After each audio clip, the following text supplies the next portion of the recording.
Hey guys, this is my new Lectric XP E-Bike. I purchased this bike about 2 weeks ago and wanted to let you know a little bit about what I think about it and other things. First of all, I ordered two of these bikes, a white one for my wife and this black one for me. I went online. I ordered these bikes on a Saturday, and Electra notified me the following Monday that they were being shipped out. A week later, on Tuesday, the first one came in, my wife's white one, and then the next day, Wednesday, this one arrived. I know they were shipped out together, and somewhere along the way, there was a mishap on this bike as far as the box that it was shipped in. When my wife's came in, her box was pretty banged up, but two reinforcing straps were missing. Mine came in, the two reinforcing straps were missing also, but the box had been heavily damaged. It had been ripped open, and it had been taped back together where it had been ripped. Pretty sure that happened during shipping, and that's probably where the two bikes got separated, and one came in a day after the other. But anyway, I was really apprehensive about this bike because of the shape of the box. I took it out, and fortunately there was no damage done to the bike. My wife's the same way, no damage done to her. Both bikes were packed very well. The only two things that had been somewhat damaged were the derailleur guard. Both bikes, the derailleur guards were pushed in to the extent that they wouldn't make it into high gear. So I took my hand and I bent both of them back out, and now they work fine. I had to make a few minor adjustments to the brakes to get them aligned properly, but other than that, everything else seemed to work real well. This is certainly not one of the more expensive bikes, and the components on it are certainly not the top of the line components. But I feel like the components are sufficient considering the price range of the bike. Overall, the bike looks like it's built sturdily, and to survive a week with FedEx probably attests to that. Anyway, they came in and got them out, and my wife and I have ridden them both. Ridden this one about 30 to 40 miles, and not sure about that, and I'll get to that later. But anyway, I am pleased with them, and let me give you a little bit of my background. Back in the early 80s, I got into cycling for exercise. I bought me a Trek. This was shortly after Trek had not been in business for just a few years at that time. Got me a sports touring Trek. Then my wife started getting into cycling too, so I gave her that Trek, and I bought me a new one and did a lot of cross-country riding. After work each day, I was usually going out riding anywhere from 15 to 40 miles, and I did that for about a 10-year period from the early 80s to the early 90s. By then I had changed locations. I'd moved from Georgia to North Carolina, where I'm originally from, and my business was such that I just didn't have the time to do the cycling that I did prior to that. So I pretty much drifted out of cycling. I had accumulated along the way a Santana tandem. My wife and I rode that across Georgia one time. I did the across Georgia ride 4 times. Twice on my sports touring bike, once on my Santana, and once on a recumbent. I bought a recumbent in the late 80s when they first started coming out, and I rode recumbent right much. Enjoyed it, but for my training I still use my sports touring bike for that. Did a little bit of amateur bike racing. But anyway, that gives you a little bit of my background, just to show you that I do have a little bit of knowledge in bikes. So let's get back to the electric bike. I retired about 10 years ago and thought I'd get back into cycling, but realized after about 8 years of not getting back into cycling that I probably would not. I was going to the gym regularly, 5 days a week, and I was just using a stationary bike there to get my cycling in. Much safer in the gym than it is out on the highway.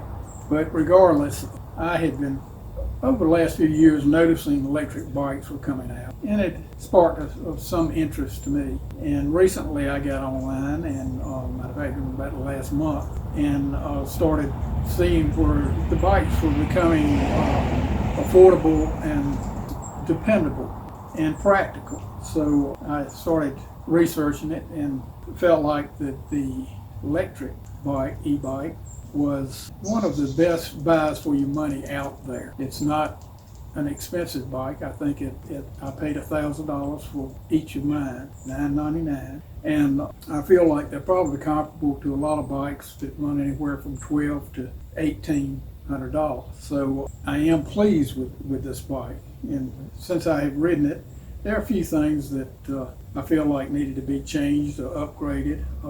Through the YouTube, there's a lot. Most people viewing this now realize that there's a lot of videos out on this particular bike, and so I'll just add to those videos. I plan on doing a series as I go along and I learn a little bit more about this bike, and hopefully I can provide some insight, especially to those that are considering buying an e-bike. I certainly feel like this is a good entry level, if not, in my case, probably the only one that I will purchase. I just hope it holds up. A few things that I have upgraded on this bike is I replaced the seat post that came on it. It had a solid seat post, and I replaced it with a Satora Harmony suspension seat. My wife's bike and this one.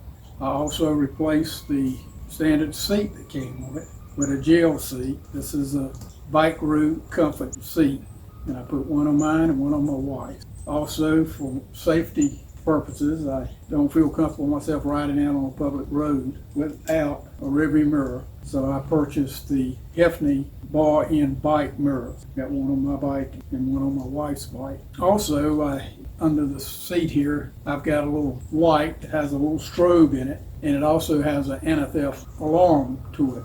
It's made by Lewa, and I thought maybe that would be nice, even though I do have a lock. I bought a lock for it.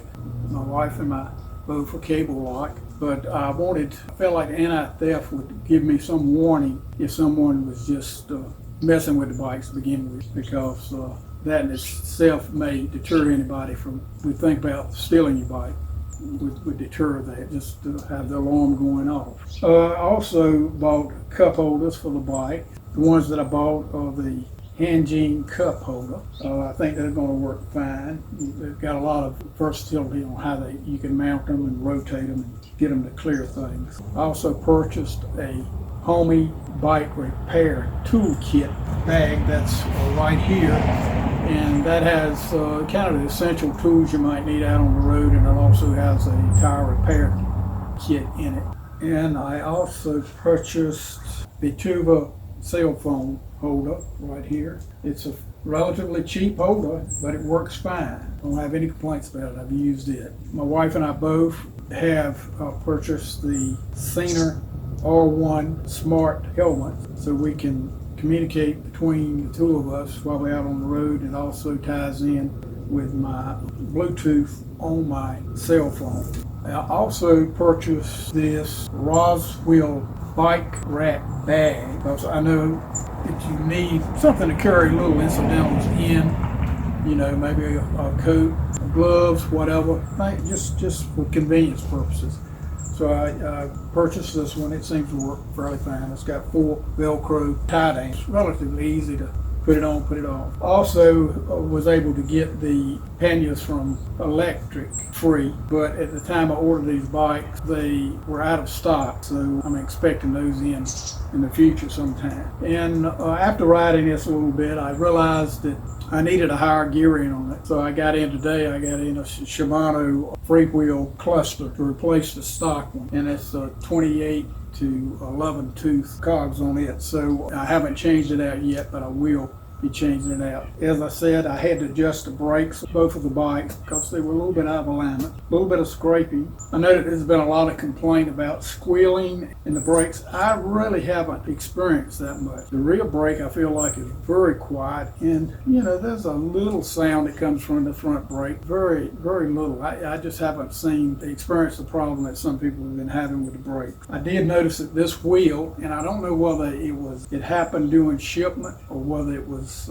just not properly laced, but the rear wheel has a slight hop in it, and you can feel it when you're going down the road. It's just a slight little, feels like you're on a little bit of a, when you're on a flat level road, it feels like it's a little bump there. And I will be pulling, when I pull my wheel off to change out the free wheel, I've got tools for lacing up wheels, so I'll take that wheel off and see if I can adjust the spoke tension a little bit and get that hop out of it. But other than that, I don't really have any complaints. I also put these cushion grips on it. They're grab-on grips, and they just slide over the original grip. And I think that's going to help a little bit, along with wearing cycle gloves, something that's got a little bit of padding in it, that I don't think I'll experience any problems with that. The other thing that I did experience when I was talking about the mileage, I noticed right off the bat that the odometer on it did not seem to be accurate. And because I'm pretty familiar with the streets around where I live, because I do a lot of walking, I've measured them to know when I've walked half a mile, a mile and a half, 2 miles, 2.5 miles. So I know about what these distances are. And I realized that the odometer was just not that accurate. So I started doing some checking. First of all, I checked it against, I have a bike app on my phone, and my bike app was reading significantly different from the odometer on here. So then I checked on Google, and I set me out a 4-mile course, Google Maps. And I did it yesterday, and this read at the end of the 4-mile course 3.3 miles. So, that's a significant difference. So I feel like I can reliably say that the odometer are not accurate on these. You may want to check yours and see if you can, so you know about what it is. So, if I went 33 miles on this, I would have actually gone 40 miles. So that's a significant difference. So when I say I've ridden this bike since I've had it somewhere between 30 and 40 miles, is that I think right now it's reading maybe 33 miles on this, when in fact I've probably ridden it 40 miles. But anyway, it might help you get some gauge too on your battery, extent of your battery. I know that's a variable. I'm a pretty, having ridden a lot, I ride at a relatively fast pace, and I weigh about 194, so I'm not light. And the bike itself, with some of the accessories on it, has gotten the weight up just a little bit on it, but it's relatively flat ground around here in North Carolina where I live, about 100 miles from the coast, so we're pretty flat. And I got probably maybe 27 miles on it, and it still had maybe 44 to 45 volts left. It was the first time I charged it. So I dare say if I'd pushed it to the limit, it would have probably gone over 30 miles. And I was doing a lot of heavy pedaling on mode 3, and was doing some just pure power, going under power of the bike. Well, I'll show you just a few little videos of me on the road to let you know what I'm filming with as far as cameras. I've got right now, what you're viewing is my Samsung Galaxy S9. And I do use a wide-angle lens in it by Zorua 18 millimeters. And attached helps to get things more into your frame, get more area into your frame. And on the bike itself, I've got this attachment, and I use a Insta360 1X, and that's a 360 camera, so it takes a picture of everything around you. And it really works well on this bike. It's got a little jitter because it's hooked to the handlebar, so you get a little flex now and then, but there's a stabilizer in that camera, and it helps a lot. But I've got some video of that, and I'm also on this Athena helmet. I've made a little attachment here that I can put my GoPro Hero 4 session. I can hook that into this. So that's one view that I have. This is a short video using my Insta360 1X camera. It's cold today, and I'm laid up for this brisk ride through the neighborhood. If you'll notice my cell phone below the XP control monitor, I have changed my controller setting, mode 08 from 32 to 45, which increases my top speed limit to approximately 28 miles per hour. In this video, I'm averaging about 20 miles per hour in the PAS mode 3. My cadence in top gear at this speed is approximately 80 RPMs. My normal riding cadence these days are around 85 RPMs. The long pants and layered clothing restrict normal cadence. I was able to reach a max of 26 miles per hour on this ride. My cadence at that speed would be approximately 110 RPM. Once the 28-11 tooth freewheel is installed, I should be able to reach the 28 mile/hour limit easily. If you notice, before entering the intersection to make a right turn, I applied my rear brake first and followed up using a little front brake. There's very little brake noise. So until next time, I hope you've enjoyed this video. I plan on doing some more as I progress along and find out a little bit more about this e-bike. Have a good day.